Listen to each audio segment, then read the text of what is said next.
So, ayan guys, ang lulutuin na naman natin ngayon is corned beef. The simple way of cooking simple way of cooking the corned beef. Ayan. Lagyan ko lang siya ng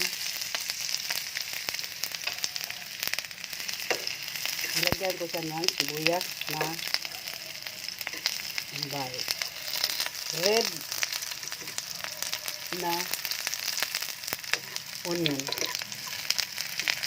Ganyan lang siya. May tip ako sa inyo guys. Halimbawa, pag magluluto kayo ng ganito, huwag niyong damihan ng mantika. Yung tama-tama lang siya na makagisa. Okay. Tapos ang ginamit kong corned beef is very popular. Yung ano ba? Team ba sa basketball player, sa mga basketball. Yun ang gamit ko. Hindi ko na sabihin kasi hindi naman sila nagbayad eh.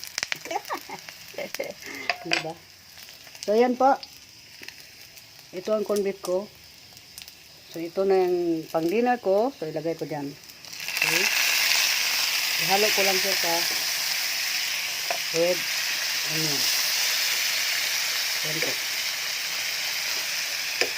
At saka, ang apoy nito is light lang. Huwag malakas ang apoy, diba? Simple lang. Pagkatapos i-serve na. Ayan na, pakuluan mo lang. Nasa sa'yo, lagyan mo ng konting asin kasi may mga tao kasi na mahilig lagay talaga ng asin. Ayan. Hindi ako naglilipat ng iba-ibang kundi ito lang talaga guys. Kahit mahal siya, tinitiis ko na. Bibili lang naman ako tag ito, yung maliit na kanya. 6 ganon. 6 can sometimes magbibili ako. So ayan na po, pakuluan lang natin, sandali. So ayan. And it's ready to serve. Diba? Ang aking ginisang corned beef.